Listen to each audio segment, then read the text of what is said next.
Hi folks, and welcome back to some more stories from the road.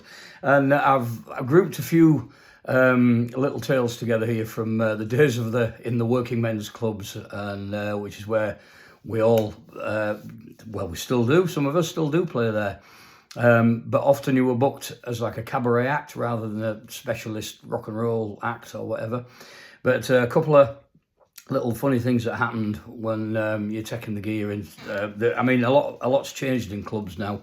I know a lot of them are struggling, but some of the old committee that used to be on, you'd hear voices when you went in, carrying your gear in. You know, a four-piece band, you'd got some pretty decent equipment, pretty big stuff sometimes, and you'd hear things like, "That gear looks loud," before you've even set up, played a note or anything. I remember going into one club, we couldn't get in the fire exit door to the stage, so we all walked through the front door. And with us all being from Yorkshire, apart from Brian, we'd got that Yorkshire accents, and we'd say to the guy on the door sometimes, "What band?" "Well, if you're banned, you can't come in." "No, with the band, not with band, with the band." "Oh, go round to the back doors, I'll open them up for you." And one night in Chesterfield, I think it was a new club we'd done. We'd never done it before, and you didn't get much of an address from agents either back in the day. And sometimes you even got, like, it might be called, I don't know, something miners welfare, but it might be locally known as the Top Club. So the agent would put it through in a contract, if you even got a contract saying Top Club at wherever.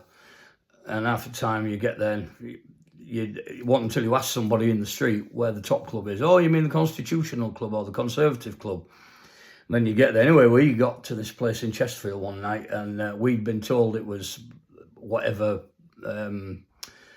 Clown, I think it was. I think it was Clown near Chesterfield, Clown Constitutional Club. So we turns up. There's only them setting up behind the bar. There's no committee there yet. So we've got all the gear in. We're halfway through setting up. And in walks one of the committee, and he looks, he said, "What are you doing here?" I said, "Well, we're booked to play." And he went, "No, we've got a solo act on tonight."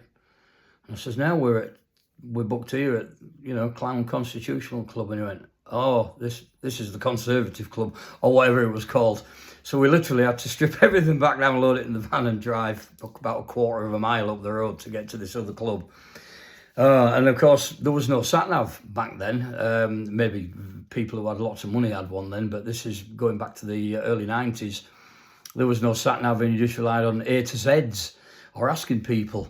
And we'd driven round and round this place in Leeds one night looking for this club. We couldn't find it, and Brian said, "It should be just along here.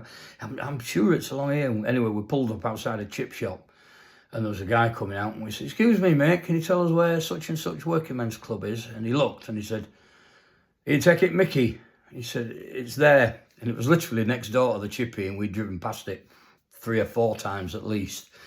And that was a strange one. Working with other musicians is always fun, most of the time. We did a club in Blackpool, Talbot Road Conservative Club, I think it was, certainly Talbot Road Club. And there was like an organist and drummer on. And the drummer there, a young Irish lad, and he was a bit full of himself, to be honest, and thought he was the bee's knees, and he really got up Brian's nose. While we were setting up, they were at the back of the stage sort of thing, the drums, and Brian had to set his drums up in front. And while we're trying to sound check and that, he's there behind the drums, like playing along. Not to us, but just playing what he wants, doing like a Cozy Powell style drum solo and that. And it was like, "Brian, can you shut up while we get sound checked?" And he was just very up himself. So when we finished, and they were going back on to close the night, when we'd finished and we're packing our gear up to get out before they come back on, Brian loosened all the nuts on his drums, so that when he started playing it, the whole kit would fall apart. We never did get to see what happened, but it must have fallen apart on him. That was quite funny. And one of the banes of any entertainer is the decibel machine that you get in clubs. These never used to be a problem, but because they've started building so many houses all over the place, and a lot of the time next door to clubs, so people would buy a house next door to a club, and then complain about loud music playing. You know, why people who buy houses in villages and then complain about the church bells, buy a house in the countryside and complain about the cows mooing. And that's what happens with the music places, and the council get called in and they fit these, or they tell the club they must have these sound limiters. So how they work is, and it doesn't work on volume as such, it works on frequencies. So you could just bang the snare drum, the red light would come on and the power would go off.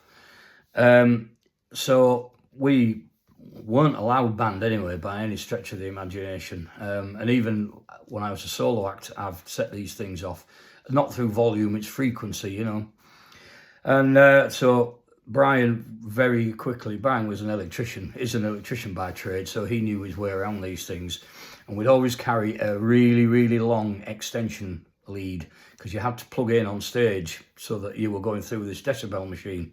What we used to do was put the extension lead right into the dressing room. There was 99% of the time, there was always a plug point in there. And we'd plug an extension lead into that, run it across the floor, up through the door, onto the stage. We'd run all the power from that. And the lights would still go up and down. You've got a green light for just right, an amber light for it's getting a bit spicy, and a red light. If the red light stayed on for something like 5 seconds, all the power would cut off. So that's what we did many times, and I have done lots and lots of times since, just to get around these absolute banes. They're terrible, they really are. And some clubs I know, once they sort of got around it, they said, oh, you can plug in to that, don't worry, we've disabled it. So if you're buying a house anyway and you don't like loud music, don't buy it next to a club. More stories coming soon, folks. Don't forget, give me a like and a follow. Thank you.